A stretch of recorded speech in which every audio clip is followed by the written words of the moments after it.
Bon, je vois que la salle est comble et donc nous allons commencer. Donc c'est la dernière présentation de l'année 2015. Et donc on peut se réjouir effectivement que nous fassions salle comble malgré les derniers événements. La sécurité a été parfaitement assurée à l'entrée, donc rien à craindre. Donc c'est comme d'habitude, c'est sous l'égide de la médiathèque et de l'Académie de l'air et de l'espace que nous avons donc le plaisir d'accueillir ce soir Philippe Godon, qui est le chef du projet au CNES, du projet Rosetta Philae. Alors les comètes dans l'espace, la première que j'y ai participé, c'est la comète de Halley que nous avons été voir il y a déjà maintenant près de 30 ans. Qui reviendra dans 47 ans, je crois bien. D'autres ont été survolées, mais aucune n'avait encore eu la chance d'avoir une sonde qui vienne autour, et puis en plus qui largue un petit atterrisseur dessus. Alors effectivement, l'atterrissage n'a pas grand-chose d'aéronautique. En plus, il s'est passé quelques rebonds. Ça, Philippe Godon nous l'expliquera. Cette aventure a passionné tout le monde. Et en plus, bien sûr, les comètes sont probablement des éléments fossiles qui restent de la formation du système solaire. Donc ce sont des objets extrêmement intéressants. En plus, la comète s'est rapprochée du Soleil, donc on a pu la voir vivre, si on peut dire, avec ce rapprochement et puis maintenant cet éloignement. Et puis donc ce petit atterrisseur, c'est quelque chose de particulièrement aussi spectaculaire. J'ai eu la chance de participer à ce programme, en fait, au tout début. Il y avait au début la sonde de l'Agence spatiale européenne, Rosetta. Les instruments sont fournis par les pays membres. Donc le CNES a fourni sa contribution. Et puis, pour des raisons diverses, l'Allemagne et la France n'étaient pas totalement satisfaites en fait, de la charge utile. Et donc, nous avons proposé à l'Agence spatiale européenne d'embarquer Philae. Donc ça a été à la suite de rebondissements multiples. Et donc c'est une contribution importante franco-allemande. Voilà, chose que ne savent pas tout le monde. L'Allemagne, je crois, participe au moins à 50%, donc était leader même là-dessus. Le CNES, la France a participé, je crois, à 30% à peu près. Voilà, une partie de l'avionique, plus une partie aussi de la charge utile. Philippe Godon, notre orateur de ce soir, est un docteur en planétologie qui a fait son doctorat au CESR à l'époque, qui est devenu l'IRAP maintenant, à l'Observatoire Midi-Pyrénées. Donc c'est un Toulousain. Il a longtemps travaillé dans des systèmes d'observation pour la défense. Et puis je l'ai recruté, je crois que c'était en 2001, quelque chose comme ça. Et donc déjà sur Rosetta, il s'occupait du segment sol, qui était donc sa connaissance et approfondie du segment sol, ce qui était très important pour les opérations qui se sont déroulées pendant ces derniers temps.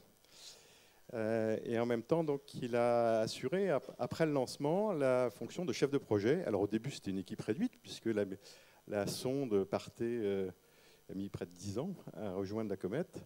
Et puis progressivement, l'équipe s'est étoffée. Et donc maintenant, je crois qu'il y a près de 40 personnes qui travaillent au CNES, mais il y a aussi dans toute l'Europe, bien sûr, à l'Agence spatiale européenne, qui est donc le principal acteur des opérations, mais aussi en Allemagne, en France et dans d'autres pays. Voilà, donc je vais laisser la parole à Philippe Godon. Les règles du jeu sont les règles habituelles, c'est-à-dire qu'il y aura une présentation à peu près d'1 heure, et puis il y aura une demi-heure de questions qui viendront donc de l'auditoire. Voilà, et donc je laisse la parole à Philippe Godon.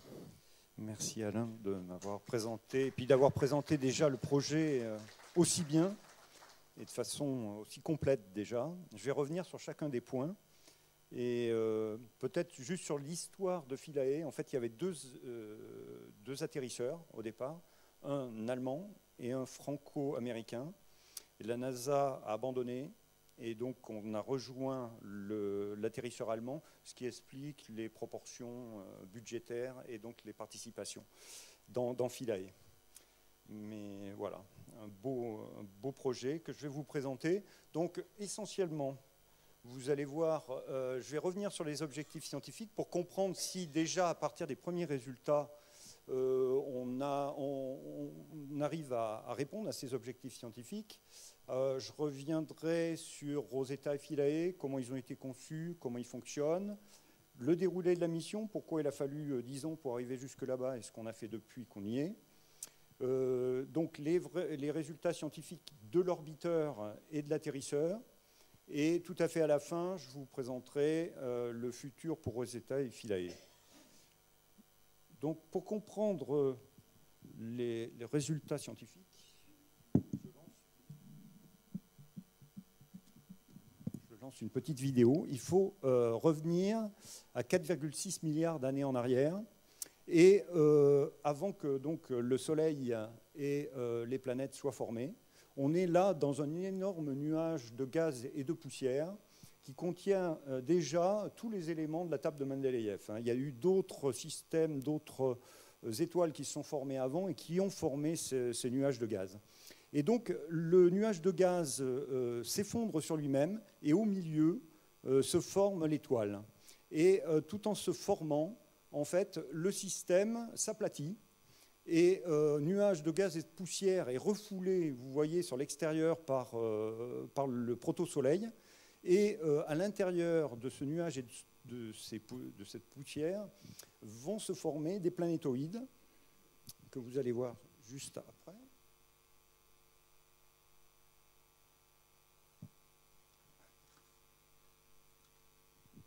Voilà, donc des planétoïdes qui font quelques kilomètres, on ne sait pas, une centaine de mètres à quelques kilomètres, et qui se rencontrent. C'est ce qu'on appelle le phénomène de l'accrétion.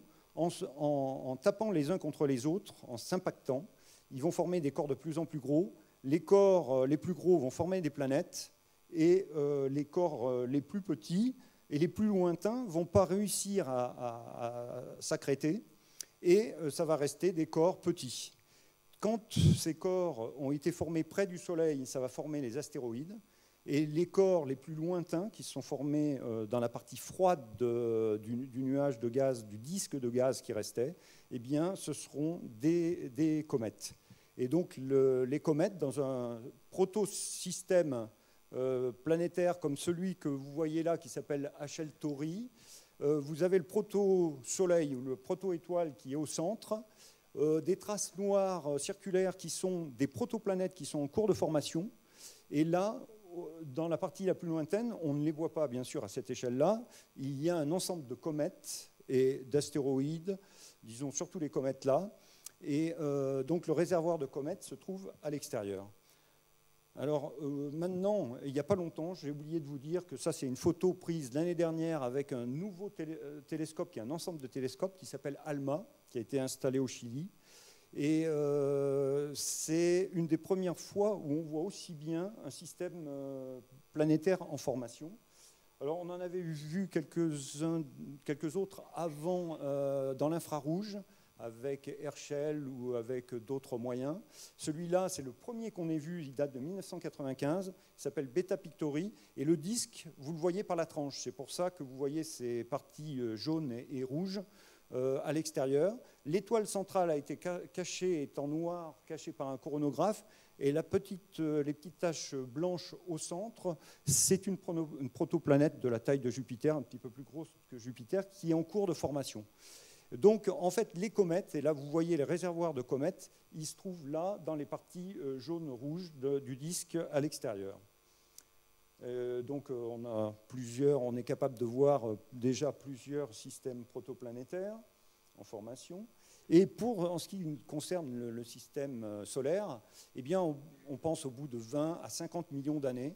Il a une allure très proche de celle qu'on connaît maintenant, avec donc les 4 planètes telluriques très proches du Soleil, les 4 grosses planètes essentiellement gazeuses à l'extérieur, entre les deux, la principale ceinture d'astéroïdes, et au-delà, ce qui nous intéresse ici, c'est la ceinture de Kuiper, qui contient à la fois des astéroïdes de la taille de Pluton, qui a été rétrogradé, comme vous savez, mais aussi des petits corps, des planétoïdes qui ont servi à former ces astéroïdes, que sont les comètes. Alors, quand on met le système solaire à l'échelle quasiment de la distance Soleil Proxima du Centaure, Proxima du Centaure se trouverait à peu près là, donc il y a à peu près une année-lumière là, eh bien, parce qu'on est à une échelle logarithmique. Vous voyez que le réservoir de Kuiper, la ceinture de Kuiper se trouve ici, et il y a un certain nombre de comètes de planétoïdes qui ont été expulsés vers l'extérieur par les grosses planètes et qui forment le nuage de Oort. Alors, le nuage de Oort, il est vraiment très difficile à voir, et pour le moment, c'est purement modélisé seulement. Donc, en ce qui concerne Churyumov-Gerasimenko, la comète qu'on cherchait à aller voir, eh bien, il fallait une comète qui était un peu particulière, parce qu'une comète du type Halley, dont on a parlé tout à l'heure, c'est une comète qui vient de la ceinture de Kuiper, et quand elle passe près du Soleil, elle passe avec des vitesses énormes. Et on n'était pas capable de rejoindre une comète de ce genre, donc on a choisi une comète qu'on appelle jupitérienne. C'est des comètes qui ont été capturées par Jupiter, et qui tournent donc, vous voyez, entre le Soleil et à peu près Jupiter. Elle dépasse un tout petit peu Churyumov-Gerasimenko Jupiter, et elle tourne entre 5 ans et 6 ans et demi. Toutes, elles sont comme celle-là. Et donc, quand on a choisi Churyumov-Gerasimenko, on avait le choix entre peut-être une quarantaine au départ de comètes. Pour pouvoir y aller, il fallait partir au bon moment, etc., arriver au bon moment. Ça nous laissait le choix entre 4 et 5 à la fin. Donc, on a choisi Churyumov-Gerasimenko pour une question de taille et d'intérêt scientifique à la fin. Donc, voilà, on va voir une comète parce qu'on pense qu'on va trouver les matériaux qui ont constitué le système solaire. Mais on pense qu'on va trouver plus que ça, parce que dans l'histoire du système solaire, l'accrétion a continué bien après la formation des planètes, et donc les comètes ont continué à venir croiser la trajectoire de la Terre et à pleuvoir sur la Terre, on peut dire. Et donc une comète qui est essentiellement formée d'eau est venue taper contre la Terre, et on pense que la pluie de comètes a formé une grande partie de l'eau de nos océans. Donc l'eau de nos océans pourrait venir des comètes. Et deuxièmement, dans ces comètes, il devrait y avoir des molécules prébiotiques, les premières qu'on voit tout à fait au début, voilà, qui devraient avoir ensemencé les océans. Et les océans se retrouvant, enfin plutôt l'eau se retrouvant sous forme liquide sur la Terre, la vie aurait démarré sur la Terre, ce qui n'aurait pas été le cas sur d'autres planètes où l'eau n'aurait pas été sous forme liquide. Alors on arrive maintenant en laboratoire à reproduire à partir des molécules prébiotiques des molécules encore beaucoup plus complexes.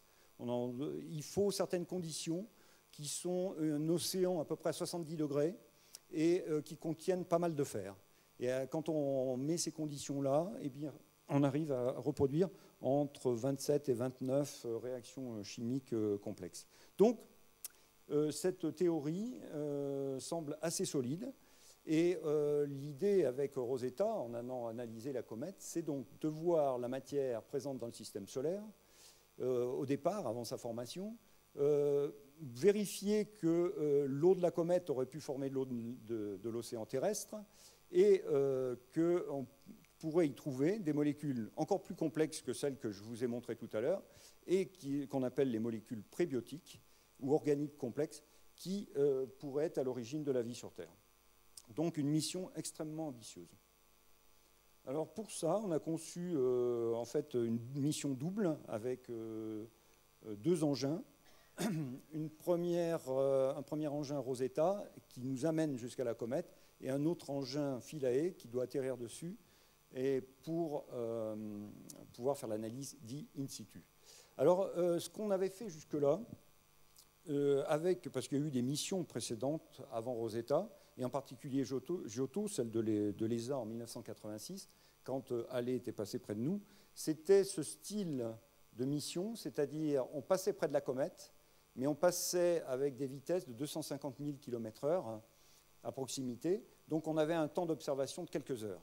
Et encore, quand on était au plus près, c'était de quelques minutes seulement. Donc voilà, on a fait des survols de comètes avant.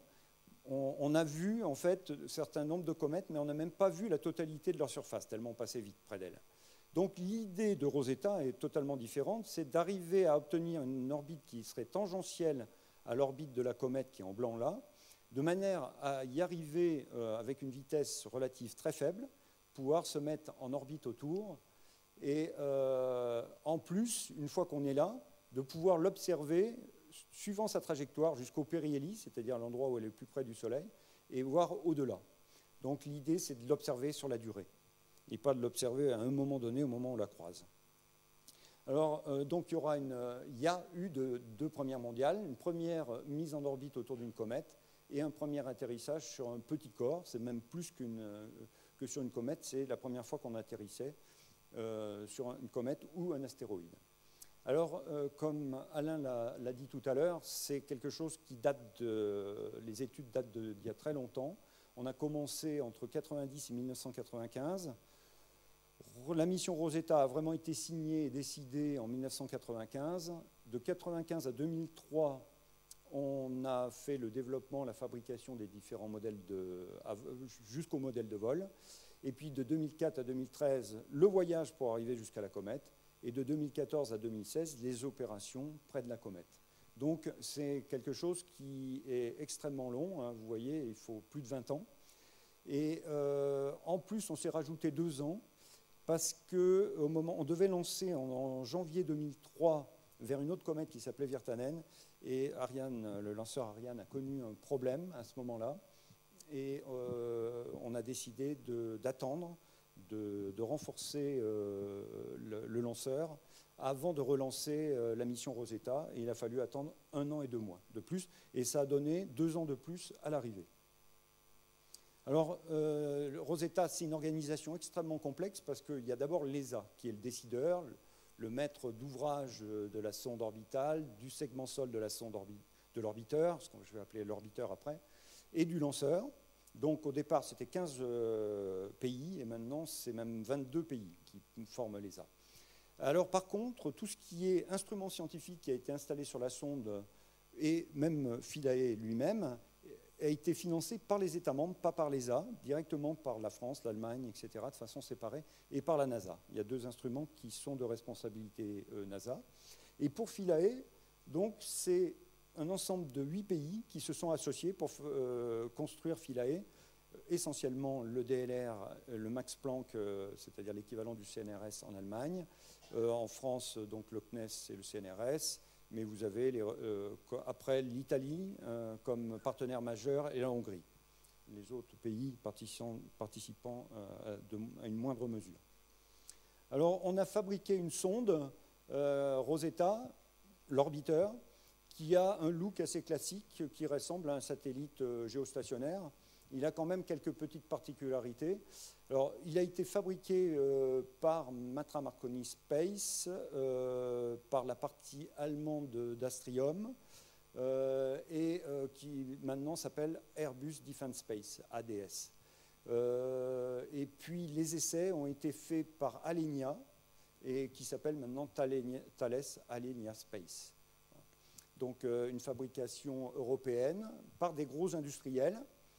Une taille de la plateforme d'un cube de 2 mètres de côté, grosso modo, mais avec des panneaux solaires immenses, puisqu'on allait à une distance proche de celle de Jupiter. Et là-bas, on reçoit très très peu de soleil, donc on a mis des panneaux solaires qui font 35 mètres d'envergure, sur 2 mètres de côté, 65 mètres carrés de surface. On a été obligé de mettre à bord de Rosetta énormément de carburant, ce qu'on appelle les ergols, parce que pour arriver jusque là-bas, il fallait faire pas mal de manœuvres d'orbite. Et sur une sonde qui fait 3100 kg, il y a 1700 kg au départ, au lancement de carburant. Après, donc, les panneaux solaires, j'en ai parlé. Une énorme antenne que vous voyez là, sur le dessus, quand elle était repliée, voilà, qui fait aussi 2 mètres de côté pour pouvoir communiquer avec la Terre de loin. Et puis des logiciels aussi extrêmement complexes et particuliers à la sonde. Donc, en ce qui concerne l'instrumentation scientifique, elle a été toute mise sur le même côté de la plateforme, sur l'axe dit plus Z de la plateforme, et elle consiste en 11 instruments différents. Il y en a 4 qui regardent dans les différentes longueurs d'onde, visibles, infrarouge, ultraviolet, micro-ondes. Il y a un instrument qui est consacré à l'analyse du gaz, Rosina, 3 instruments qui sont consacrés à l'analyse des poussières et un instrument qui est consacré à l'analyse du plasma, c'est-à-dire des électrons et des ions qui sont émis par la comète et par le vent solaire lui-même. Voilà. Après, il y a un instrument sur l'orbiteur, un gros instrument qui s'appelle Philae, qu'on a installé, comme vous voyez, sur le côté pendant toute la phase de croisière. Alors Philae est une sonde à elle toute seule. Elle a la même autonomie et elle a même quelques petites choses en plus.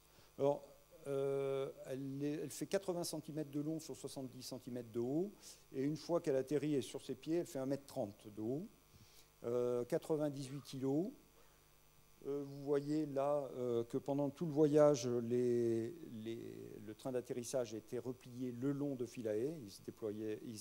Ils se sont déployés pendant la descente, vous le verrez après. Et là, c'est une petite photo pour vous montrer un petit peu la complexité qu'il y a à l'intérieur. Mais je reviendrai sur les particularités. Donc j'ai parlé du train d'atterrissage. Il y a une roue à l'intérieur, à inertie, un petit propulseur sur le dessus, dont on voit l'échappement ici, et des harpons dessous pour s'accrocher.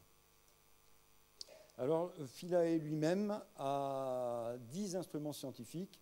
Je ne vous les détaille pas là maintenant, parce que je vous les présenterai un petit peu plus tard. Alors, pour faire fonctionner ce qu'on appelle le segment spatial, c'est-à-dire ce qu'on envoie dans l'espace, eh bien, il nous faut des moyens sol, segment sol. Et là, il est constitué de 4 centres différents. Le centre principal pour l'ensemble de la mission se trouve ici à Darmstadt. Ça s'appelle le RMOC, Rosetta Mission Operation Center. C'est par lui que passent toutes les télécommandes pour aller vers Rosetta et Philae, puisqu'il commande les antennes. Et c'est aussi le RMOC qui récupère l'ensemble de la télémesure, c'est-à-dire des données qui reviennent vers la Terre. Après, vous avez un autre centre de l'ESA ici qui se trouve à côté de Madrid, qui est dédié à la science de l'orbiteur, aux 11 instruments scientifiques de l'orbiteur. Et puis, vous avez un segment sol pour la partie pour l'atterrisseur Philae, un centre de contrôle qui se trouve à Cologne, dont vous voyez les acteurs ici, et puis un centre d'opérations scientifiques et de navigation qui se trouve à Toulouse, au Centre national d'études spatiales, que vous voyez ici. Alors, la partie navigation, c'est l'étude de la trajectoire d'atterrissage, et puis vous verrez qu'on est allé même au-delà, puisqu'il y a eu des rebonds. Donc, le déroulé de la mission.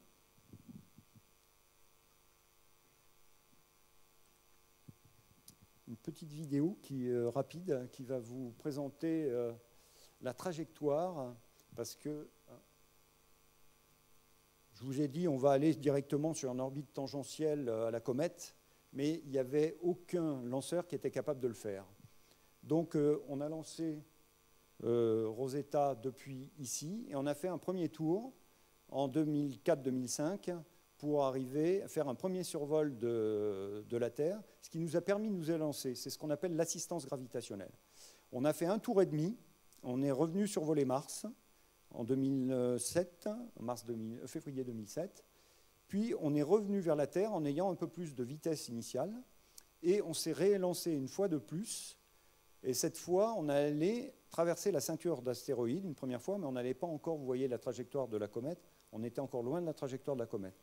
Donc on revient une troisième fois vers la Terre en novembre 2009, et cette fois, on s'élance suffisamment pour pouvoir aller vers cette trajectoire initiale. Alors pourquoi on a fait tout ça? C'est bien sûr parce que le lanceur, Ariane 5, qui est pourtant le plus puissant au monde, n'était pas capable de nous envoyer directement sur cette trajectoire-là. Alors ça va un petit peu vite, mais là on est rentré en phase d'hibernation parce qu'on était très très loin de la Terre, on était proche de Jupiter. Là on s'approche de la comète, et là on est vraiment, vous voyez que la trajectoire de Rosetta se confond avec la trajectoire de la comète parce qu'on en est très très près. Là, en août, on en est à une centaine de kilomètres. Donc, il y a un petit temps d'observation pour savoir où on va aller atterrir, calculer les trajectoires d'atterrissage, etc. Et là, pendant ce temps-là, on a observé la comète tout en tournant autour. On a passé récemment ce qu'on appelle le périhélie, le passage au plus près du Soleil, où la comète était la plus active. Et voilà, notre petite vidéo se termine en décembre 2015, donc d'ici un mois et demi. Mais en fait, depuis le moment où elle a été faite, on a décidé de prolonger la mission et elle va aller en septembre 2016. Alors, je reviens un tout petit peu sur ce parcours rapide et sur la dernière partie en particulier, parce que là, juste avant la phase d'hibernation, on était très loin du Soleil. On a fait une phase d'accélération en plusieurs fois, une série d'accélérations, pour pouvoir vraiment rattraper la comète sans qu'on n'allait pas assez vite. Et puis là, on a hiberné, donc on a mis la sonde, on ne l'a pas contrôlée pendant 2 ans. Et puis on l'a réveillée là, et on a au contraire freiné parce qu'on arrivait trop vite. Donc on a eu une série de freinages entre mai et juillet 2014. Et cette accélération, cette série d'accélérations, cette série de freinages ont fait qu'on a consommé à peu près les 3/4 du carburant à bord de Rosetta. Mais il faut voir que maintenant qu'on tourne autour de la comète, on ne dépense pas tant de carburant que ça. On fait des toutes petites manœuvres, mais bien sûr, on va arriver à épuisement à un moment donné du carburant. Alors, on a contourné aussi, il faut le voir comme ça, contourner un peu la comète parce qu'il fallait qu'on observe bien sûr la comète côté éclairé. Si on était resté derrière elle, on aurait vu le côté non éclairé de la comète. Alors, une caractéristique de cette mission, c'est qu'on est allé vers un corps dont on connaissait quasiment rien. De Churyumov-Gerasimenko, on savait qu'elle faisait à peu près 4 km de diamètre et qu'elle tournait à peu près en 12 heures. Mais sa masse, plein de caractéristiques qui auraient été nécessaires pour faire des calculs précis, n'étaient pas connues. Donc la première surprise quand on arrive à proximité, c'est de voir cette forme. On avait survolé avant 5 comètes, dont la comète de Halley. Elles avaient toutes des formes un peu spéciales. Ce n'est pas des belles sphères, bien sûr, mais celle-là est vraiment très spéciale. On lui a donné le nom de canard, avec, vous voyez, le corps en bas, la tête et puis le cou. Donc c'était la première fois qu'on voyait un corps aussi dissymétrique. Et ça, bien sûr, ça pose quelques difficultés pour aller se poser dessus. Alors, longueur maximale, 5,6 km de long, dans sa plus grande longueur. Au niveau du cou, à peu près 2 km. Au niveau de la tête, 2,4 km. Et 3,6 km pour la base de la comète. L'atterrissage, je n'ai pas le temps de vous expliquer ce qu'on a fait en 3 mois pour décider d'atterrir et comment on a calculé nos trajectoires. C'est pourtant, on pourrait y passer 1 heure. Je vous présente juste ce qui devait se passer, là. C'est l'atterrissage, la descente et l'atterrissage, la séparation, descente, l'atterrissage théorique tel qu'il devait se passer. Donc vous voyez le déploiement du train pendant la descente, le déploiement de 2 instruments scientifiques que vous revoyez là, 2 antennes et puis ROMAP derrière. Et pendant la descente, d'ailleurs, 5 instruments fonctionnaient.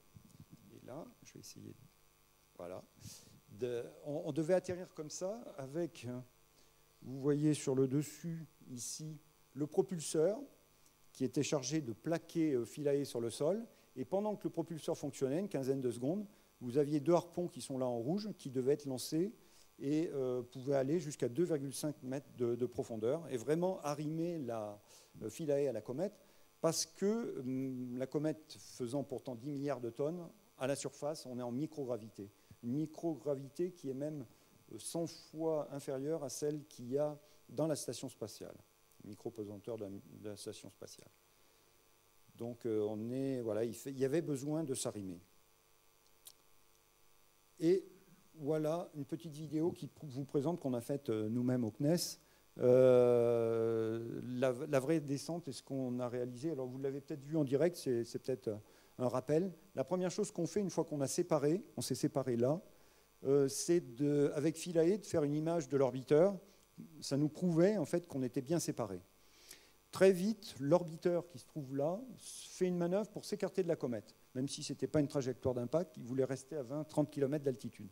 Et là, l'orbiteur a fait une image de Philae pendant la descente. Donc on a pu voir que nos trains d'atterrissage, même si on avait d'autres moyens de le savoir, notre train d'atterrissage, nos 2 instruments scientifiques étaient parfaitement déployés pendant la descente. Donc tout se passait bien jusque-là.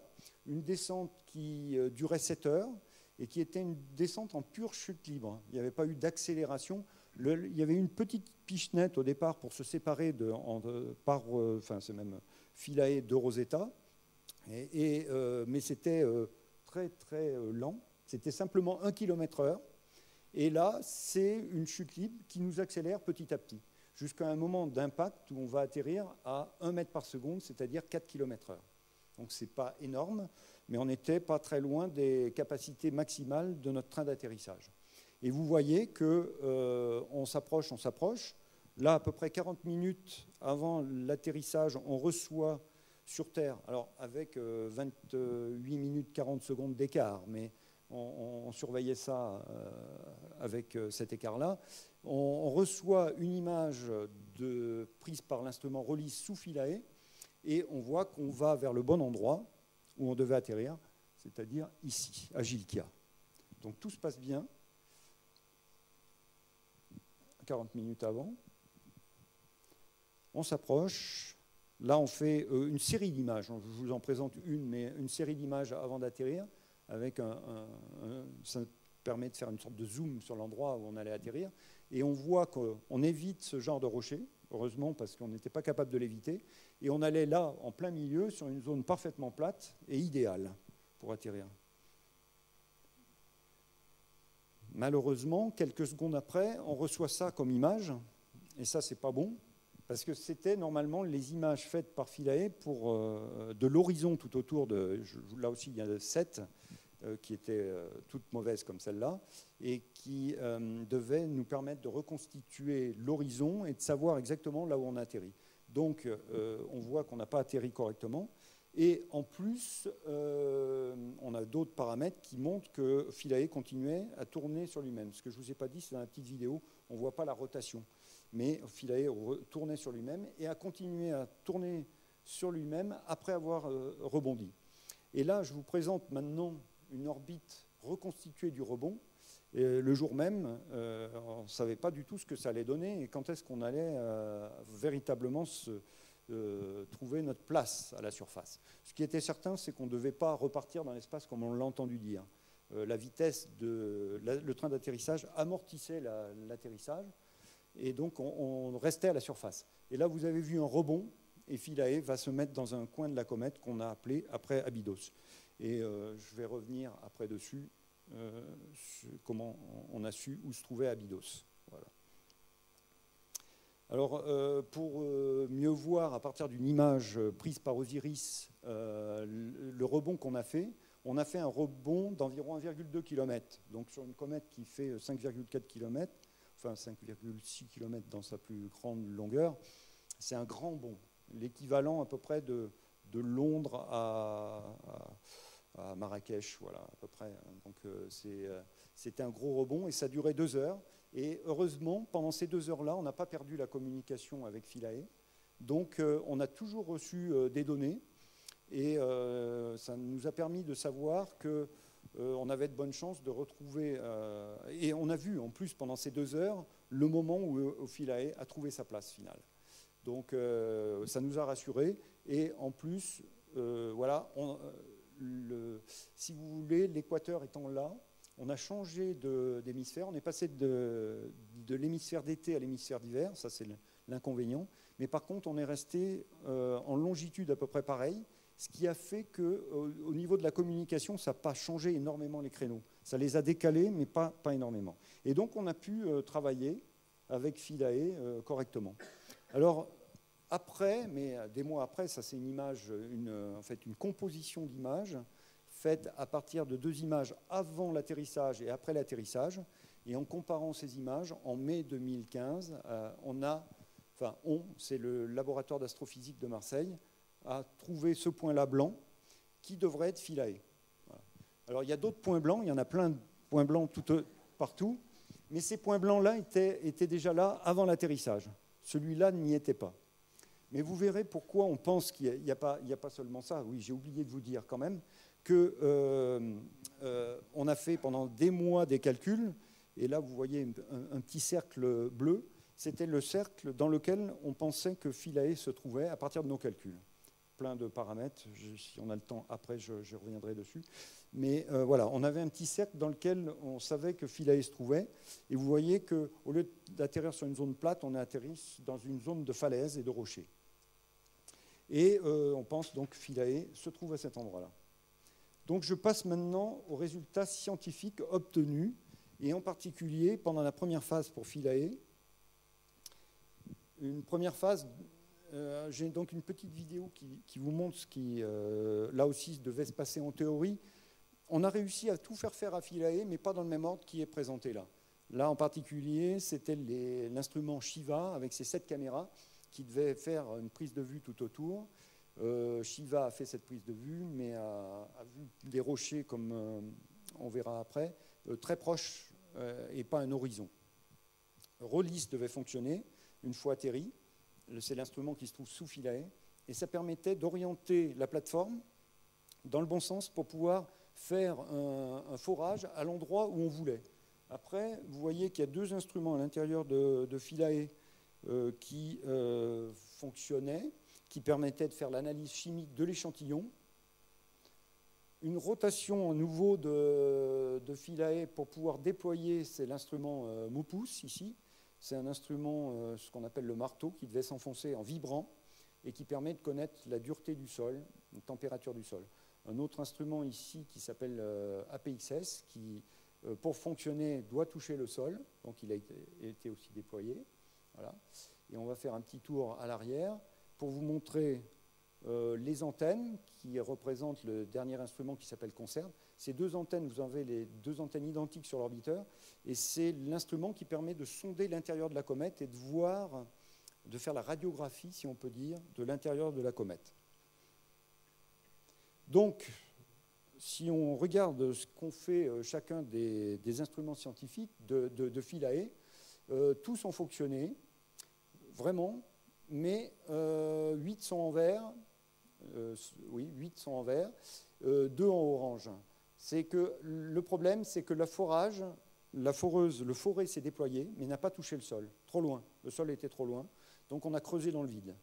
Et pareil pour APXS, APXS s'est déployé, mais n'a pas touché le sol, donc son volet ne s'est pas ouvert, donc pas de données. Donc ça ne veut pas dire qu'ils ne sont pas fonctionnels, mais ça veut dire qu'ils n'ont pas donné de valeur scientifique.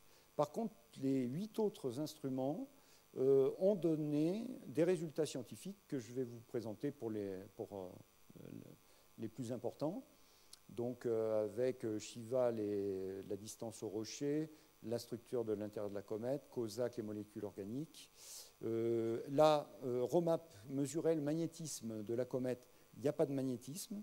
Ça change un petit peu les choses parce qu'il pensait que le magnétisme du disque, du protodisque autour du Soleil, lors de la formation des comètes, devait jouer. Et en fait, le magnétisme sûrement n'a pas joué. Et donc, voilà, César a récupéré une poussière, a mesuré des vibrations, etc. Donc, je vous présente 3 résultats de Philae qui sont vraiment majeurs. Donc, avec Shiva, on a pu voir le rocher de très très près. Il est à moins d'1 mètre, là. Et on voit que c'est quelque chose qui est très fracturé. Et on pense que c'est le stress thermique qui fait ça, c'est-à-dire qu'il y a de grosses différences de température entre le jour et la nuit. Et comme sur Terre, hein, ça fait partie de l'érosion, ça érode le sol de la comète. Et puis on voit aussi des différences d'albédo, c'est-à-dire de brillance du sol, du sol et des éléments, des différences aussi de taille des éléments. Et ça amène en fait, avec en plus le fait que CONCERT, en regardant l'intérieur de la comète, n'a pas vu des grumeaux à l'intérieur de la comète, mais a vu une comète extrêmement homogène, eh bien, on a peut-être, ça peut changer vraiment l'idée qu'on se faisait de la comète, où la comète, au départ, était essentiellement formée d'eau avec de la poussière de temps en temps dedans, des grumeaux de poussière. Eh bien, c'est pas ça, c'est quelque chose de très homogène, donc c'est peut-être que l'eau est à l'intérieur de la poussière. Il va peut-être falloir renverser l'idée qu'on se faisait de comment a été formée la comète. Et avec de la glace, un rapport poussière-glace supérieur à 1, ça veut dire que la comète est un peu plus lourde qu'on pensait. La densité de la comète est de 0,54, alors qu'on l'a pensé à 0,36. Donc la glace d'eau, une glace d'iceberg qui flotte sur l'eau, 0,9. Donc on est beaucoup plus léger, 2 fois plus léger que ça. C'est en fait une sorte de barbe à papa extrêmement froide, très dure, mais très légère. En fait. Et un résultat extrêmement important donc, de l'analyseur chimique COSAC, lui a permis, alors il n'a pas pu fonctionner, vous avez vu, comme on n'a pas récupéré d'échantillons, par un chauffage de l'échantillon comme c'était prévu initialement, mais il avait un autre mode de fonctionnement qui s'appelle le sniffing, en français le reniflage.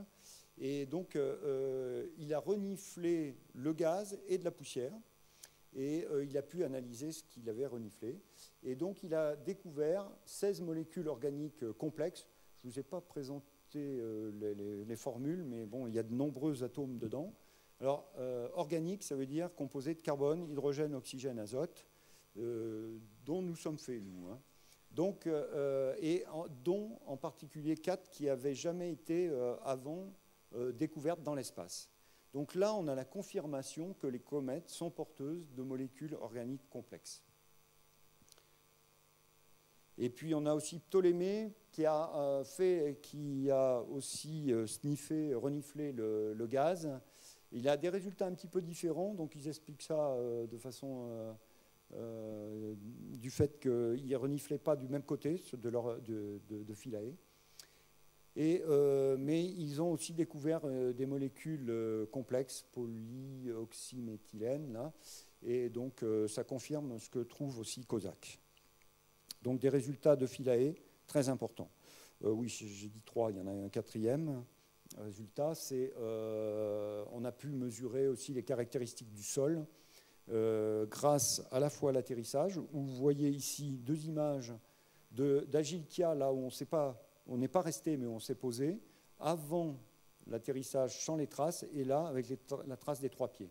Et donc, ils en déduisent qu'il y a à peu près à cet endroit-là une couche de 20 cm relativement molle, au-dessus d'une couche dure. Voilà. Moupous a réussi à mesurer la température. Donc, au mois de novembre 2014, on était entre moins 140 au soleil et moins 180 à l'ombre. Il faisait froid. Mais depuis qu'on est passé près du soleil, ça s'était bien réchauffé. Et une inertie thermique de 85, ça veut dire que la température du sol varie très très vite du jour à la nuit. En ce qui concerne Rosetta, donc 11 instruments scientifiques, et bien là aussi tout fonctionne parfaitement bien à bord de Rosetta et continue à bien fonctionner tous les jours. Donc vous voyez l'ensemble des instruments, je vais revenir dessus. Il y a 2 petits problèmes. La WAC, une des 2 caméras de l'instrument Osiris dont l'obturateur a du mal à s'ouvrir. Il en est à son 22 millième ouverture, donc au bout d'un moment ça commence à se gripper. Et la NAC, elle continue, qui est la plus précise, la caméra d'ailleurs française plus précise, continue à fonctionner normalement. Et puis il y a un des canaux de Virtis, l'instrument qui regarde dans l'infrarouge, qui ne fonctionne plus. Et ça, c'est là vraiment, on est sûr que ça ne refonctionnera plus. Par contre, tous les autres instruments donnent des résultats tous les jours, on les reçoit tous les jours, et on analyse au fur et à mesure les données. Alors, je vais vous présenter des résultats, et même ceux de Philae, qui datent des fois de l'année dernière, parce qu'entre le moment où on reçoit les données, le moment où on les exploite, enfin quand je dis on, c'est les scientifiques des laboratoires, et le moment où ils les publient et où on peut en parler, il faut au minimum 1 an. Donc voilà, les derniers résultats d'hier, on aura quelque chose dont on pourra parler à peu près dans 1 an. Alors vous voyez avec Osiris, par exemple, une série de photos ici avec la rotation de la comète, et pour montrer que le dégazage de la comète, et ce qu'on voit d'ailleurs, ce ne sont pas le gaz éjecté par la poussière, éjecté par la comète, mais la poussière, ce sont les jets de poussière. Et vous voyez que ça ne se fait pas de façon uniforme sur l'ensemble de la comète. Donc à partir de là, l'instrument Osiris a détecté à la surface un certain nombre de types de terrains, et ils ont trouvé 19 terrains différents. Donc par exemple Happy dans le cou de la comète, qui est une zone un peu désertique, et puis Améide, Hit, Altmeet, l'endroit presque où on devait atterrir. Et on se trouve actuellement dans Bastet, là, avec Philae. Donc, ils ont réussi à faire de la géomorphologie de la comète. Shuri perd sa matière par des jets. Alors ça, je vous l'ai montré. Mais voilà, on a vu la naissance de jets. Hein, même à l'ombre, alors qu'on pensait qu'il fallait vraiment que le soleil éclaire pour qu'il y ait des jets. Et en fait, ça démarre à l'ombre. Alors, la comète, essentiellement composée d'eau, dégaze quand même par la partie, essentiellement par la partie éclairée. Mais il y a un dégazage dans d'autres éléments, CO, CO2 en particulier, quel que soit, même côté nuit de la comète. On a pu faire une série de photos, par exemple, encore là, en 36 minutes, vous voyez, il n'y avait pas de jet à cet endroit, au début. Il y a un énorme jet qui démarre, et puis au bout de 30 minutes, le jet s'est arrêté. Donc c'est vraiment des phénomènes assez ponctuels. On pense qu'il y a de véritables sortes de petites explosions à la surface. Alors, la plupart des jets, on a pu le déterminer maintenant, naissent dans des gouffres qui peuvent faire, vous voyez, là on a 200 mètres, jusqu'à 200 mètres de large, 200 mètres de profondeur. Il y a une série de gouffres déjà identifiés, et le jet part à la fois des parois et du bas du trou. Shuri se desquame. Alors, elle perd sa peau, et donc on le voit surtout sur cette photo-là, où il reste des morceaux de peau un peu plus élevés, là. Vous voyez, là, des parties plates, et voilà. Et elle aussi, ici, il y a des reliefs assez importants, avec des zones un peu désertiques, qui sont l'endroit où la poussière soulevée par le jet retombe, parce que tout n'est pas envoyé dans l'espace. Là, on a pu étudier sur un peu plus d'un mois, la naissance de la perte de peau, si on peut dire. Donc ici, on voit très peu de choses. Là, il commence à se former une plaque, vous voyez, en fait un trou de quelques mètres d'épaisseur. Et en fait, le trou s'agrandit, et elle a perdu une partie de sa peau, la comète. Là, on voit aussi la perte sur 2 photos différentes d'une partie de la surface. Donc les jets sont vraiment puissants et permettent d'éjecter de la poussière. Alors, grâce à l'étude de la peau, si on peut dire, quand on met les morceaux de peau tout autour, comme ça, vous voyez que chacun des morceaux, la peau fait le tour. Eh bien, ça veut dire en fait que ce sont 2 morceaux. À la naissance, en fait, Churyumov est sûrement né d'un impact entre 2 morceaux totalement indépendants. Ça aurait pu être un seul morceau et dont les parties les plus fragiles auraient été éjectées. Non, on est quasiment sûr, grâce à ça, que ce sont 2 morceaux qui, à un moment donné, se sont collés, sont impactés et se sont collés. On voit aussi que la comète va un jour se casser. Là, on est dans le cou de la comète, et vous voyez une fracture. Donc là, la grosse partie, là, la tête de la comète, et il y a une fissure, en tout cas. Et il y avait des scientifiques qui rêvaient de voir la comète se casser en 2 au passage au périhélie. Bon, il y avait une chance sur 1000, mais il va falloir qu'elle tourne encore pendant un certain nombre de 6 ans et demi autour du Soleil. Il y a aussi un peu l'équivalent d'un vent. On pensait en tout cas qu'il y avait des dunes et qui étaient formées par le dégazage qui formait une sorte de vent. Voilà, même des plumes derrière les rochers ici. Et j'ai vu récemment une autre explication. Donc c'est plus très sûr que ce soit le dégazage qui forme ces dunes. On voit aussi des rochers qui sont en surface de la comète, qui tiennent à peine à la surface de la comète. Donc un petit peu comme sur Terre, le granit qui est plus dur et qui reste dans les pierres, dans le Sidob, ou reste à la surface, avec une érosion dessous, une érosion par le vent, par le dégazage ici. On a aussi à la surface vu des sortes de petits cratères, qu'ils ont appelés les grains de beauté, de la comète. Donc en fait c'est une sorte de cratère, 40 mètres, à peu près 100 mètres, un trou au milieu, un évent. Donc c'est une sorte de petit volcan par lequel on pense sort aussi un petit jet, ici. Et la plupart, quand la poussière est lourde, elle retombe sûrement autour. On a aussi un phénomène assez curieux ici. On a l'impression qu'un liquide a coulé. Or, ça peut être sûrement de l'eau qui aurait coulé. Mais dans l'espace, et sur un petit corps comme ça, on a l'eau sous la forme solide, la glace, ou forme gazeuse, mais normalement pas sous forme liquide. Donc on ne sait pas trop ce qui s'est passé là. On a du mal à expliquer quelque chose qui serait liquide proche de la surface. Là aussi un phénomène, quand on regarde la forme de ce trou-là, on a l'impression que le couvercle se trouve là. Donc on pense qu'il peut y avoir des phénomènes explosifs, c'est-à-dire qu'il y a des poches de gaz qui se forment sous la surface de la comète et qui de temps en temps explosent et qui permettent de renverser des morceaux assez gros. Voilà. Donc ça c'était les résultats de la caméra principale qui s'appelle Osiris. Maintenant Virtis, qui regarde dans l'infrarouge, regarde de loin et voit une comète extrêmement uniforme. La comète, je vous l'ai dit, elle est formée essentiellement d'eau, et pourtant, en surface, elle est très très noire.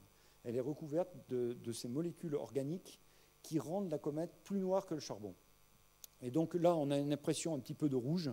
Bon, c'est parce qu'ils regardent ça dans l'infrarouge, mais à l'œil nu, vous seriez à 100 km de la comète, vous ne la distingueriez pas du fond de l'espace, tellement elle est noire.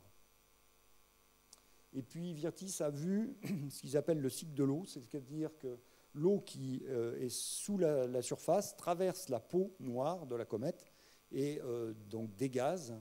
Et en traversant le soir, elle se recondense et elle peut former en surface une petite couche de glace. Donc il y a des zones un peu plus blanches qui sont une sorte de verglas qui se forment à la surface de la comète. Un autre instrument qui s'appelle Rosina, qui analyse le gaz, a donné un résultat extrêmement important. C'est le rapport D sur H, deutérium sur hydrogène, qui caractérise chacun des corps du système solaire. Et le rapport D sur H, qui est donné là, verticalement, celui de la Terre, il est là, à l'horizontale ici. Donc le Soleil très bas, rapport D sur H très bas, les grosses planètes très bas. Et puis, on a des comètes qu'on avait pu mesurer depuis la Terre, dont les rapports D sur H sont très légèrement supérieurs, presque identiques. Les astéroïdes de la ceinture principale aussi ont un rapport D sur H très identique à celui de la Terre. Celui de Churyumov, c'est le rapport D sur H le plus élevé qu'on ait jamais mesuré. Donc, ça ne va pas dans le sens de la théorie où les comètes auraient formé l'eau de nos océans, sachant quand même qu'il y a beaucoup d'autres comètes qui ont une eau qui ressemble beaucoup plus à l'eau de la Terre. En tout cas, ce n'est pas l'eau de Churyumov, d'une comète de type Churyumov-Gerasimenko qui a pu former l'eau de nos océans. Et l'explication, c'est que plus le rapport D sur H est important, plus la comète s'est formée loin du Soleil. Donc c'est une comète qui s'est formée très très loin du Soleil, Churyumov-Gerasimenko. Un autre résultat dont on a parlé récemment, donné aussi par Rosina, c'est la quantité d'oxygène émis par la comète, et il est très très supérieur à tout ce qu'on avait pu mesurer partout dans l'espace. C'est à peu près 3% de la matière de la comète, et ça on ne se l'explique absolument pas, parce que normalement cet oxygène devrait exister dans le nuage que je vous ai montré tout à fait au début, la nébuleuse qui a permis de former le système solaire. Donc là, on ne comprend pas trop d'où ça vient. Ils pensent que c'est un oxygène pourtant qui était présent dans le nuage primordial. Donc il va falloir travailler dur pour trouver une explication à ça. L'autre explication pouvant être que l'oxygène s'est formé à l'intérieur de la comète. Mais l'oxygène est proportionnel à l'eau, donc on ne pense pas. Après, là, je n'ai pas le temps de décrire la totalité de... C'est tous les corps mesurés par Rosina, tous les éléments, tous les composants chimiques qui ont été mesurés, et encore, je suis sûr qu'ils en ont en réserve.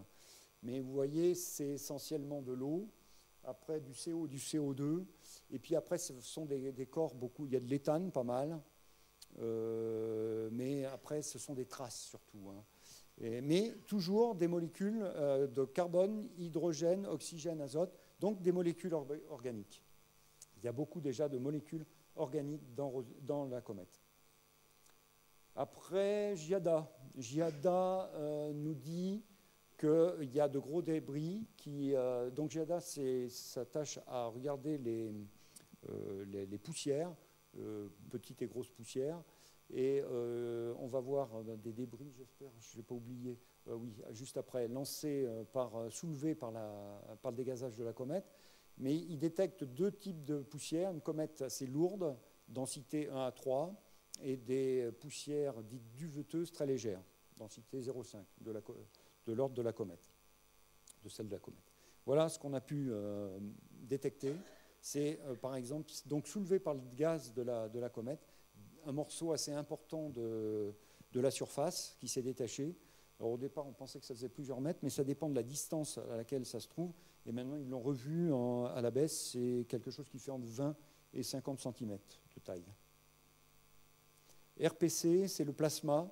Donc eux, ils mesuraient un petit peu comment était faite la structure tout autour de Rosetta, parce que tout autour pardon, de Shuri, parce que la comète dégaze, mais très vite, les ultraviolets transforment ça en ions, en électrons, et donc il se forme une onde de choc devant le vent solaire, et donc il fallait qu'ils détectent cette onde de choc.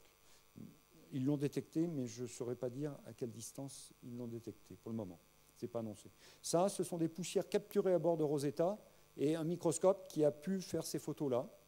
Donc on a ces photos, mais pas beaucoup de résultats. Ils ont dit qu'il y avait beaucoup de sodium dans les poussières, beaucoup de magnésium, mais c'est des résultats extrêmement préliminaires encore.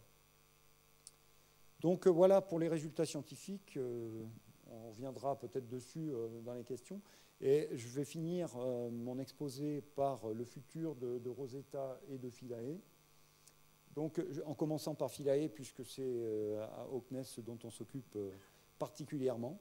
Donc la première chose qui était difficile, c'était de savoir, on s'est posé, donc vous avez vu le cercle, vous avez vu qu'on a pu détecter, on pense, un point, et on a aussi pu savoir comment on était orienté.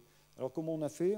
On simule, on prend ce qu'on appelle un modèle numérique de terrain, reconstitué à partir des images d'Osiris, et on pose Philae à la surface, et on regarde ce que verraient les instruments de Shiva, et donc on arrive à reconstituer les vues qui ont été prises par Shiva, et on pensait à la première vue que c'était des falaises. En fait, c'est le sol, parce qu'on est couché à la surface.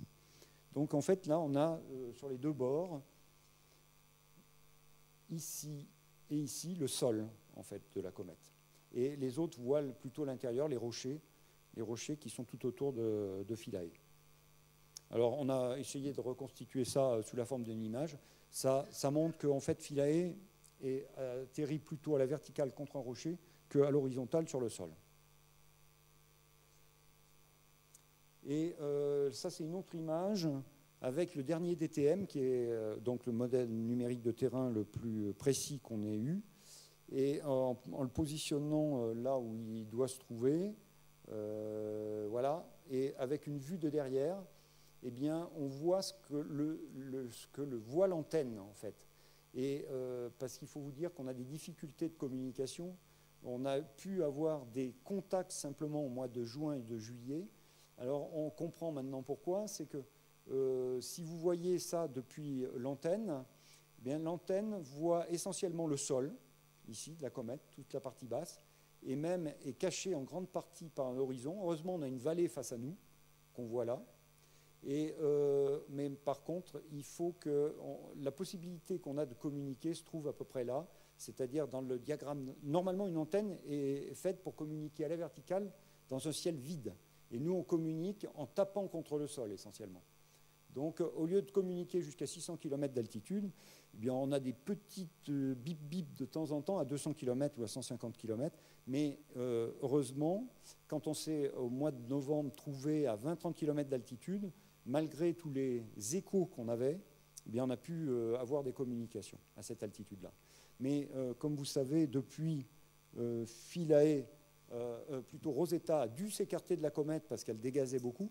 Donc pendant tout l'été, Rosetta s'est trouvée entre 300, 400, jusqu'à 1000 km de distance. Et là, il était totalement impossible d'avoir une communication avec Philae. Même si pourtant, Philae devait s'allumer tous les jours, 2 fois par jour terrestre, 1 fois par rotation de la comète.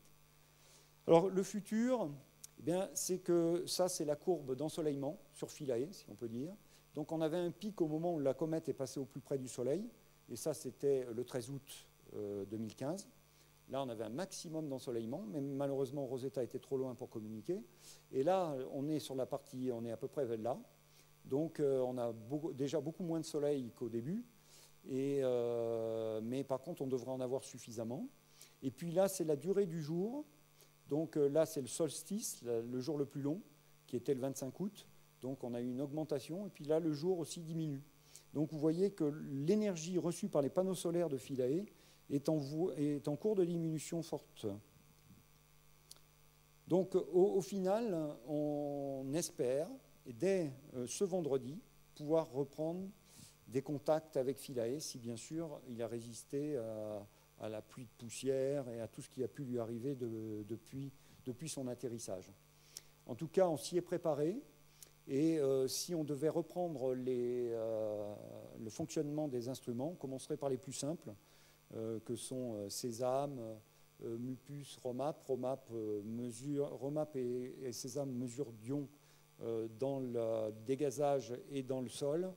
Mupus, les mesures de température. Après, on prendrait les photos, on referait des images autour de Philae pour voir s'il n'a pas bougé, voir aussi si le paysage n'a pas évolué autour. On referait du reniflage avec Cosaque et Ptolémée. On ferait marcher concert. Et puis, finalement, on essaierait de faire fonctionner le forage à nouveau en tournant la plateforme. Vous avez vu qu'elle peut tourner. Et on a déjà déterminé l'endroit où le sol est à bonne distance pour pouvoir forer dedans. Donc on finirait par un forage qui permettrait de faire chauffer l'échantillon et de refaire marcher Cosaque et Ptolémée avec un matériau de meilleure qualité que celui reniflé. Voilà pour Philae. Et pour ce qui concerne Rosetta,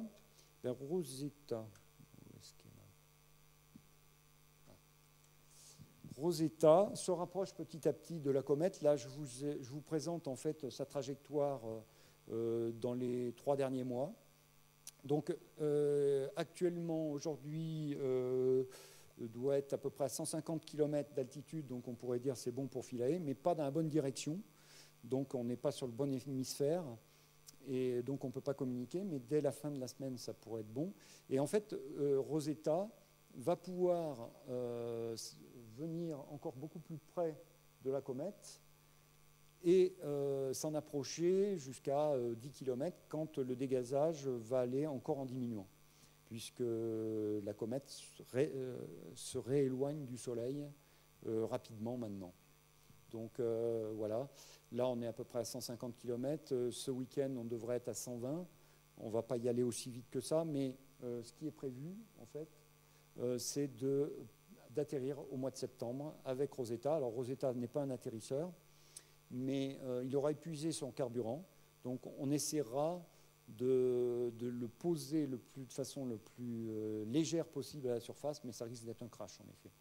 Parce qu'avec d'énormes panneaux solaires qui sont plus larges que la taille de la pièce et qu'on ne peut pas prévoir au mètre près à l'endroit où on va atterrir, ça risque de se casser bien sûr.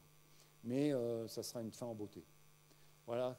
Donc je pourrais peut-être rentrer après dans l'explication de pourquoi on est capable de faire des manœuvres à angle droit autour de la comète, mais je pourrais vous l'expliquer pendant les questions. Voilà, ça clôt ma présentation de la mission Rosetta. Et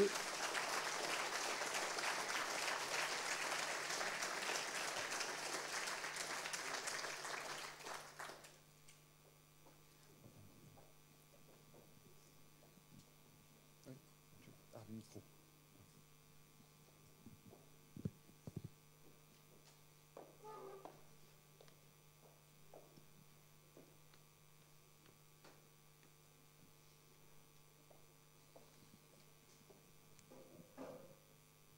Bonsoir. Moi, ce qui m'intrigue, c'est que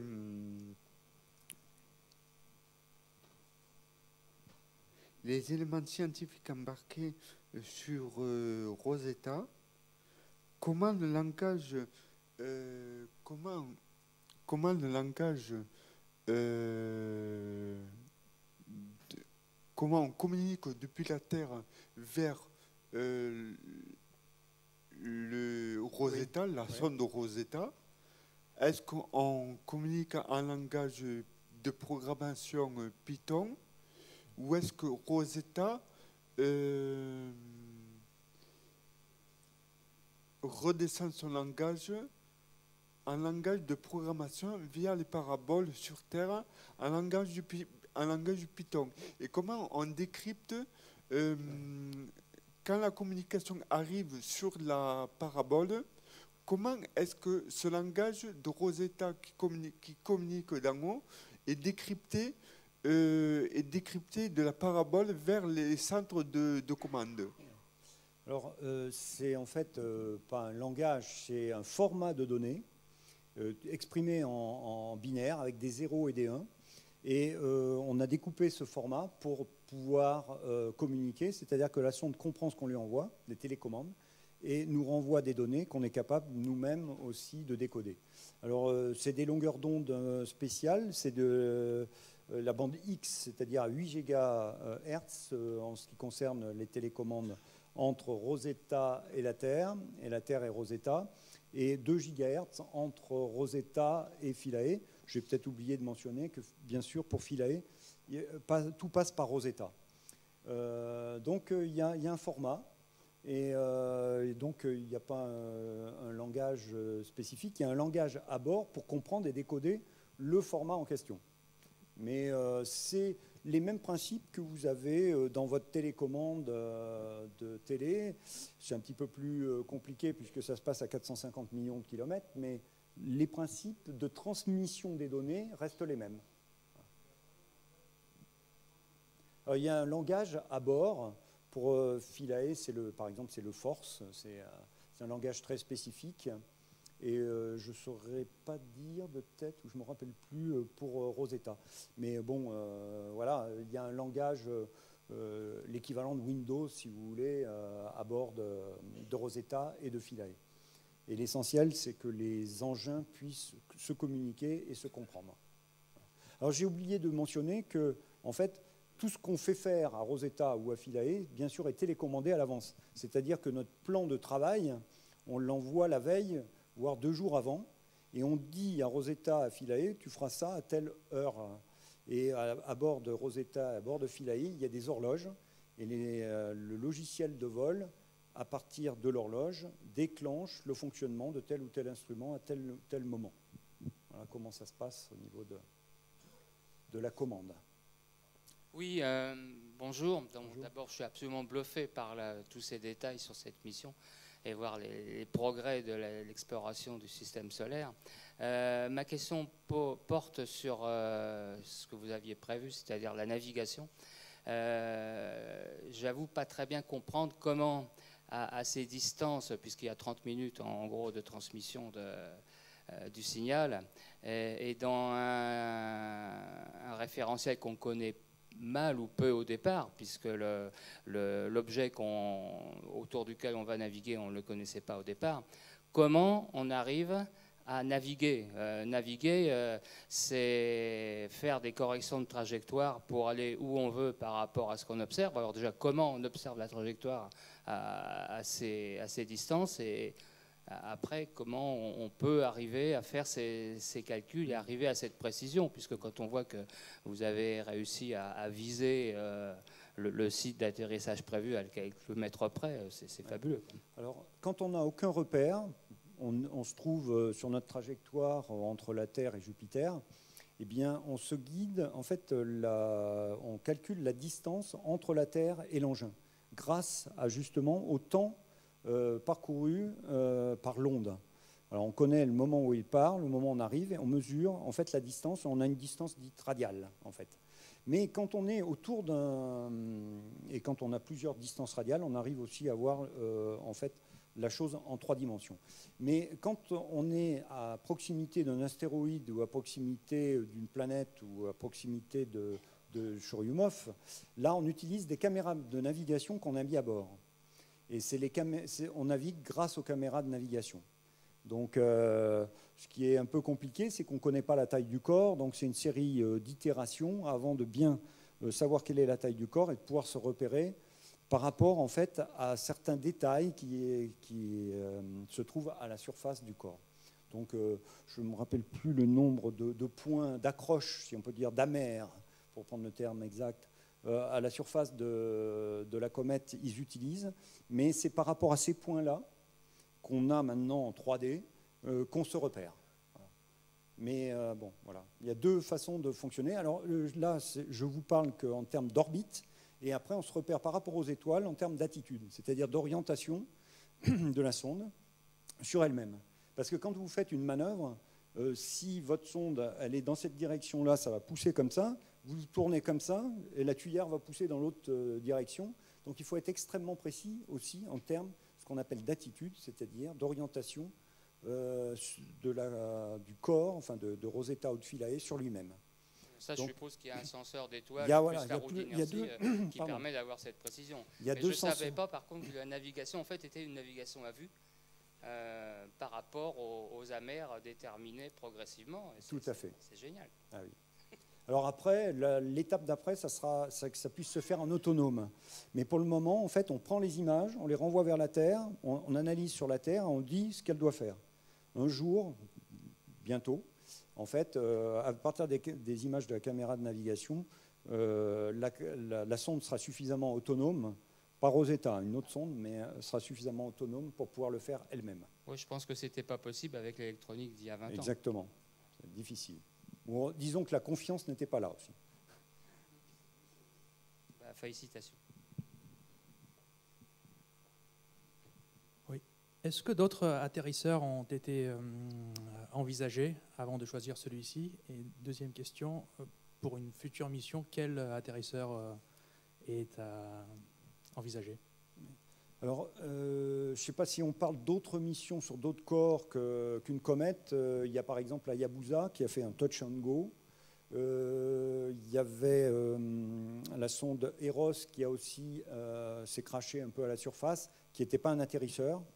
Donc il y a des corps qui ont touché d'autres corps, mais un véritable atterrissage, c'était le premier.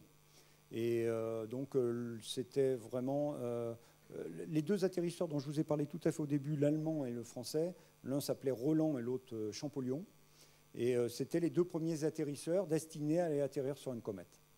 Après, dans le futur, ça va être non seulement d'aller atterrir, mais ça va être de carotter, faire un gros carottage, prendre 1 ou 2 kilos, voire plus, et puis de ramener tout ça sur Terre, parce que même si on a des instruments qui sont très bons pour analyser les choses, ça n'a quand même rien à voir avec une analyse sur Terre.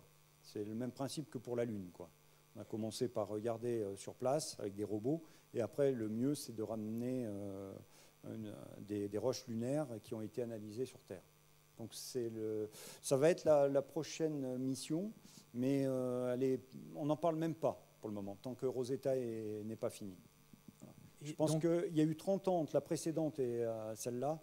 Il faudra attendre 30 ans avant qu'on y retourne. Donc, par rapport aux deux atterrisseurs, Roland et Champollion, ils avaient un système différent ou il était identique à celui avec les 3 pieds, les tripodes, avec les harpons On n'en était pas là, en fait, dans la définition. On en était juste à définir les masses, les instruments qu'on mettait à bord, etc.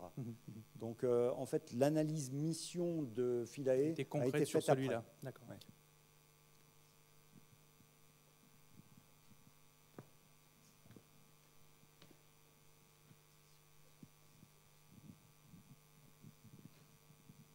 Bonjour, et félicitations pour tout ça.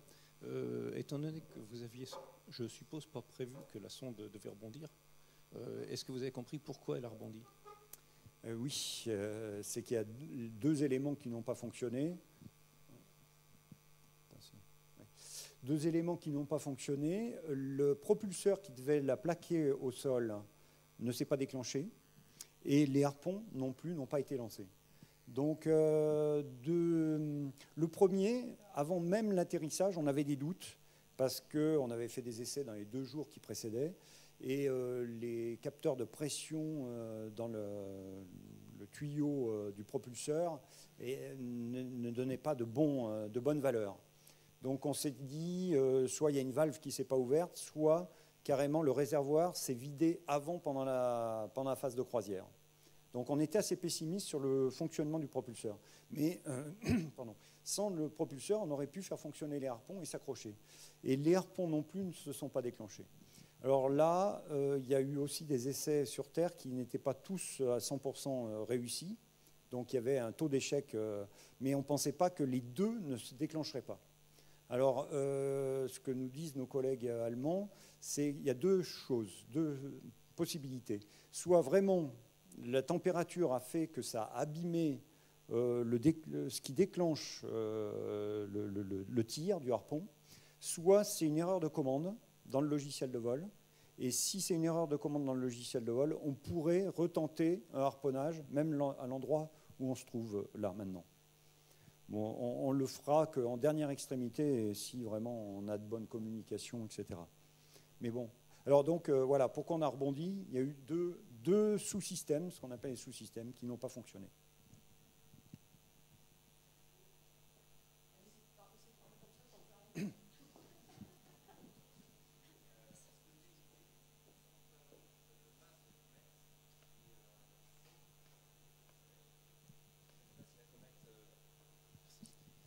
Je ne sais pas si la comète est présente sur cette orbite depuis le début du système solaire. Ah non, c'est très très récent. Voilà, c'est très récent. Oui, j'ai oublié de vous le dire sur un des transparents.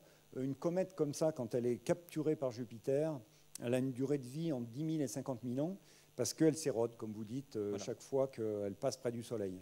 Donc elle perd une partie de sa composition, de ses composants. Alors c'est très variable. En moyenne, ils considèrent qu'une comète perd 1 mètre d'épaisseur, à peu près. Donc si une comète fait 1000 mètres, en 1000 fois, 1000 tours, elle va avoir disparu. Mais celle-là, qui passe, en fait, son périhélie se trouve entre Mars et la Terre, donc assez loin du Soleil. Et donc, je n'ai pas encore de valeur, mais je pense que ça doit être de l'ordre de 10 ou 20 cm d'épaisseur, en moyenne. Et comme vous avez vu qu'il y a des jets, en fait, il y a des parties où elle va perdre 5 ou 10 mètres et d'autres endroits où rien ne va se passer, en tout cas à court terme. J'avais une autre question dans ce même ordre d'idée. Est-ce que la comète arrive à se réagréger avec de la matière qu'elle arrivera à trouver en orbite froide ou enfin, avec des petits corps qui se... C'est purement de la fonte et pas de... Oui, tout à fait. C'est de la sublimation due au chauffage par le Soleil, mais il n'y a pas de récupération, à l'exception de quand vous avez de la poussière soulevée, une petite partie, c'est pas encore connu le pourcentage, mais une partie quand même qui retombe à la surface, due à la gravité même faible de la comète. Mais à 99%, je dirais que tout ce qui est éjecté est perdu, et c'est la magnifique queue que vous voyez depuis la Terre d'une comète. Tout ce que vous voyez là, ce sont des grains de poussière, parce que le gaz est pratiquement invisible, donc c'est la poussière perdue par la comète que l'on voit dans cette queue. Et alors par contre, ça reste plus ou moins toujours sur la même trajectoire. Alors la comète va rencontrer cette poussière perdue à un certain moment, va former une antiqueue, ce qui s'appelle une antiqueue, mais ce n'est pas une réagrégation. Non. Enfin, malheureusement, c'est définitivement perdu pour le corps. Voilà. Toute comète va finir sa vie en tout petits morceaux. Petits morceaux d'ailleurs qui vont former les pluies d'étoiles filantes les étés. Quand on a des pluies d'étoiles filantes, en fait, c'est quand la Terre traverse la trajectoire d'une ancienne comète et tous ces bouts de particules, enfin ces bouts de poussière, qui peuvent aller du micron au millimètre, au centimètre, 10 cm pour les plus gros, bien, quand ils traversent l'atmosphère terrestre, ça va former les pluies de météorites qu'on voit les étés. Bonsoir. D'abord, merci à tous les gens du projet de nous avoir fait rêver. Deux questions. Alors, la première, c'est sur la propulsion, justement. Je voulais savoir si c'était électrique ou propergol. Et justement, pour rebondir sur ce que vous aviez dit, c'est comment on contrôlait de manière aussi radicale la trajectoire. La deuxième question, c'était de savoir s'il y avait des effets de marée sur la comète. Alors, dans l'ordre, la propulsion est purement chimique, ce qu'on appelle chimique, c'est-à-dire on fait réagir deux choses qui s'appellent l'UDMH et puis du N2O4. Et juste vous les mettez en présence, ça donne une explosion, une combustion. Et cette combustion dans la tuyère va provoquer une poussée. Donc c'est purement chimique. C'est vrai que maintenant, c'était une technologie qui n'existait pas ou qui n'était pas suffisamment mûre à l'époque. Maintenant, il y a de la propulsion électrique avec des émissions de xénon ou de particules comme celle-là, mais ce n'est pas du tout le cas à bord de Rosetta. Après, votre question... Pour la précision de la trajectoire, alors elle est relative. Hein. Quand vous la prenez à l'échelle du système solaire, on a l'impression d'une belle précision. Quand on fait une manœuvre, on est quand même à quelques kilomètres près, quand on est loin d'un corps. Et après, quand on se rapproche par contre d'un corps, avec nos caméras de navigation, on va être de plus en plus précis. Et c'est pourquoi on ne fait pas une seule, par exemple, une seule accélération, un seul freinage. On fait une série, parce que ça nous permet de refaire des mesures entre les différentes accélérations ou les différents freinages. Donc on y va petit à petit. Et par exemple, pour vous donner un ordre de grandeur, quand on est arrivé au mois de mai à proximité de la comète, on avait quand même 800 mètres par seconde de delta V d'écart de vitesse par rapport à la comète. On arrivait vraiment trop vite. On a fait une première gros freinage peut-être de 500 mètres par seconde, après un autre de 100 mètres par seconde, et puis après 50 mètres, etc. Ce qui nous a permis d'avoir et d'arriver au mois d'août avec une vitesse, un écart de vitesse par rapport à la comète de 1 mètre par seconde seulement, 4 km/h. Et ce qui nous a permis après de nous mettre en orbite autour. Voilà. Je n'ai pas répondu au troisième... à l'effet de marée. Alors, vous parlez de l'effet de marée sur la comète. Ça existe quand les comètes passent vraiment près d'un corps, et en particulier, surtout celles qui passent près du Soleil. Une comète récente qui s'appelait Ison est passée à 1 million de kilomètres du Soleil. Elle a complètement explosé. Elle s'est vraiment désagrégée en passant près du Soleil. Donc là, les effets de marée étaient importants. Celle-là, son périhélie au plus proche du Soleil, elle est à 180 millions, 1,3 UA, 1,25 UA, oui, 180 millions de kilomètres. Donc, je veux dire, l'effet de marée est quasiment nul. C'est pourquoi elle ne s'est pas cassée, d'ailleurs. Donc, elle ne subit pas d'effet de marée là. Mais elle peut être amenée à croiser à nouveau Jupiter ou passer relativement près de Jupiter, qui peut lui modifier sa trajectoire, l'envoyer plus près du Soleil. Comme c'est un corps extrêmement léger, c'est très difficile de prévoir à l'avance l'avenir de la comète à très longue échéance.